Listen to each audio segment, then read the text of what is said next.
Hello and good day. My name is Jamie Neelan. I'm the Director of Services for Epiuse Labs in the Europe E region. And I'm here today to talk about Cenoti and getting your SAP data into Splunk when using it as a security tool or a SIEM tool. I'm going to introduce to you Nick Hills, who's our Splunk expert for the purposes of this call. Nick, do you want to say a quick hello? Yeah, hi, thanks Jamie. I'm Nick. I am working with Epiuse here as a Splunk consultant and subject matter expert. Thank you. So I'm going to just give a quick tour of Cenoti, which is our product, SAP certified and on Splunk base as well, for getting SAP data into Splunk, both operational and security data. Today we're going to focus on the security part. So here I'm showing you a Cenoti screen that you should be able to see at the moment. This is in an SAP system that we run internally. And you can see that it's a series of collectors that get SAP data out, a number of collect jobs here that run. And they push them as JSON files using the Splunk's HTTP event collector, which is a standard collection method. So we are using our 30 years of experience in manipulating and extracting SAP data and mapping the functional data model to be able to do that intelligently, to bring over data to Splunk, but also to tag that data with specific sensitivity. For example, and to put it into the common information model, or the SIM for Splunk, so that data is highly usable for the business. I'm going to show you one piece of functionality very quickly here, that is our field set definitions. And with these, there's specific points in our code base for Cenoti in the ABAP code that will mark certain data types as sensitive with certain field sets. So here, for example, is a PII field set. So this is personally identifiable information. So it relates to GDPR and other global data privacy rules. You can see within this field set, there's a simple set of information. We've got some regex expressions, but we have a set of authorizations, table combinations of fields and entities. Entities are external mappings for APIs, such as SuccessFactors, where there's no data entity that's provided by SAP. And this maps out what we consider to be related to PII data. So for example, you've got down here some transaction codes like user transaction codes and vendor transaction codes and certain authorizations like the LFA1 transactions that relate to sensitive information. There's also a large set of table and field combinations. You could spend a long time going and building up this information to try and map out what is sensitive, but we've essentially already done that in Epiuse Labs with our other technologies relating to our Data Sync Manager software suite. So we're leveraging that long IP we've got in mapping the data model to help us tag functionally data in SAP. And we can use that to do more than just these PCI, PII, HIPAA field sets. We can also use it to very quickly create bespoke field sets, such as key IP for your business. So it might be your bill of materials or recipes. It could be things like minimum quantity values on materials. Perhaps if your master data isn't governed that well globally at the moment, it could be people removing data from your system and you wanting to alert on that for certain data areas, not necessarily people data. That could well be vendor or material data as well. Now I'm going to switch over quickly to a Splunk screen. And you'll see the other side of Cenoti. So this is the SAP add-on you're seeing that's SAP certified. It's on the SAP App Store. And here are the dashboards that you get out of the box with Cenoti. So within just a few days, you can be monitoring multiple environments on a single pane of glass. You can see here we've got 6 internal environments that we've connected into Cenoti. And we're pulling out operational information and security information to show you critical alerts and events in your SAP environment in a way that's far more rapid and smart than what Solution Manager will offer you here, as Splunk contains lots of machine learning and anomaly detection that's just built right in. It's also commonly used for getting this kind of data across the whole IT landscape. And if I show you just one, in this instance, security screen, away from this main operational overview, then it'll be the, not the alert feeds actually, but rather the data access report. So this is something that we ship out of the box with Cenoti in our dashboards for Splunk. and it will show you data access. And you'll notice the one thing I want to show here is that the field sets are being used to tag the data. And then I'm going to hand over to Nick in a moment to show you how that's then ingested into enterprise security if you have that component for Splunk. So here there's recent operations in the last 24 hours. I'm pleased to see there have been some in our internal systems by user, where you can see sensitive entities with failures and the most accessed sensitive entities in the system. And you can trim that back. So if you just want to see PII data, for example, focused on the GDPR, you can trim that down and see that there's certain transactions here, such as the BAPI for creating users in the system, or profile config or SUO1 for the user records, where there's access. And once you've got that into Splunk, finding anomalies, taking actions, alerting on that is simple. But those dashboards aren't all that a Splunk team would want. Commonly, they'd want to ingest that data into enterprise security or other components. So it's at that point I'd like to hand over to Mr. Nick Hills, who is our expert in the area of Splunk, to talk about using Cenoti to populate enterprise security. Thank you, Jamie. So I'm just going to give you a very brief overview of how Cenoti is populating Splunk Enterprise Security. For those of you that have not seen it before, Enterprise Security is a premium offering from Splunk, and it helps organizations collate, process, and analyze their security relevant data and render that in a single application for use by security analysts, security officers, and anyone with a purview over investigations.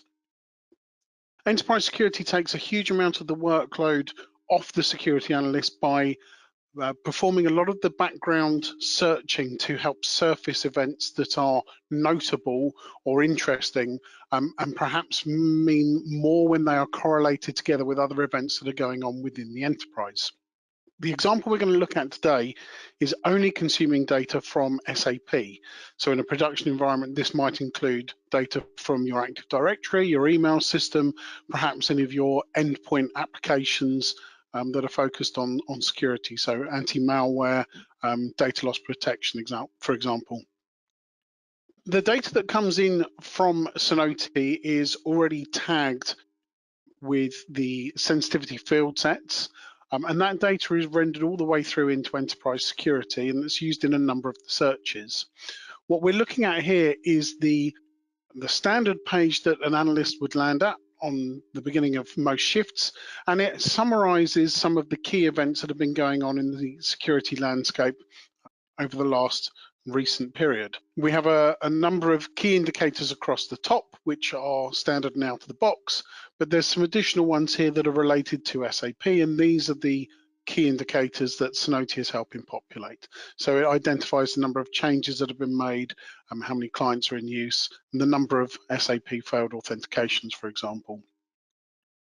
Coming down the page, what we can see is the number of events that enterprise security has highlighted, and an indication of how it has classified them, and a trend line to show how those things are changing over time.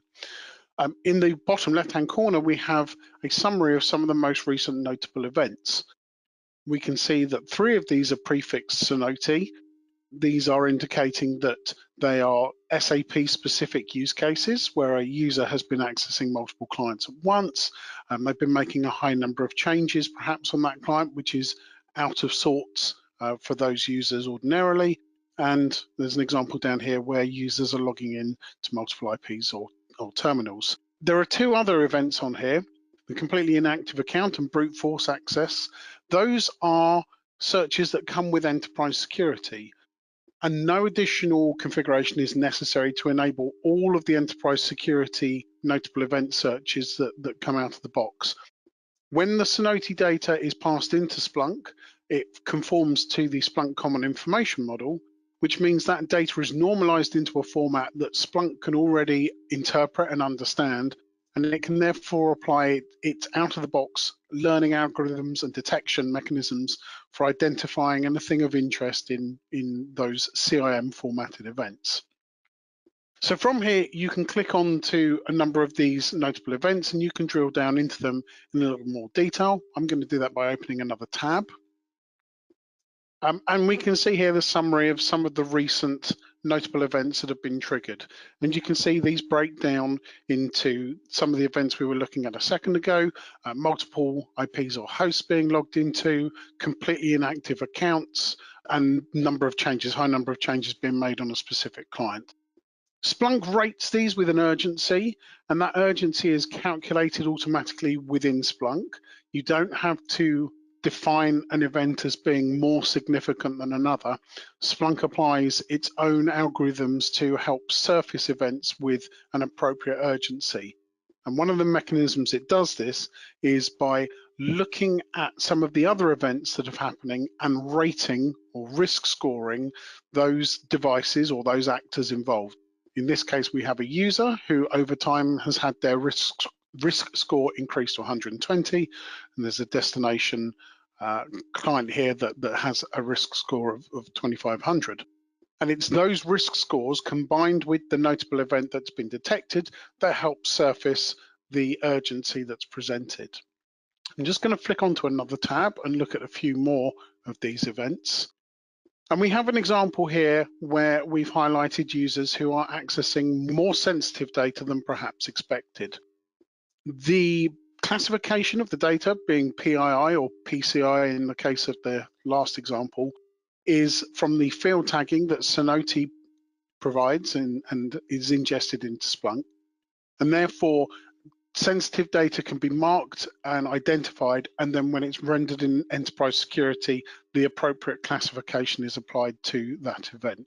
If we drill into one of these, again, we can see the same sorts of scoring has been applied to these systems, and in this particular case, this user. There are a number of other customizations and configurations that we've included for enterprise security, and that includes some custom swim lanes. What this helps an analyst identify is over time, what changes has a user been making across which systems. Now, this is filtered just to identify Cenoti data, but there are a huge number of other trend lines and swim lanes that you can turn on. Obviously, in our example, we don't have any of those populated. But when there is data in there, it allows the analyst to very quickly look and understand the frequency of events that have been going on. So it could be in this timeline you see that potentially there's a malware infection and then an increase in the sensitive data access that could indicate that perhaps there's been a remote access exploit made, or this could be identifying from your DLP or your email system that a user is exfiltrating more data from the business than they might otherwise be. From my point of view, some of that is stuff that with the using the common information model of SAP, you're already a long way into making use of this functionality, but the tagging of data we've added on top can add an extra layer of value here in finding threats. What's your view on that, having worked with this for a little while? So SAP data is commonly wouldn't conform to a lot of the stereotypes that you might have in security relevant data.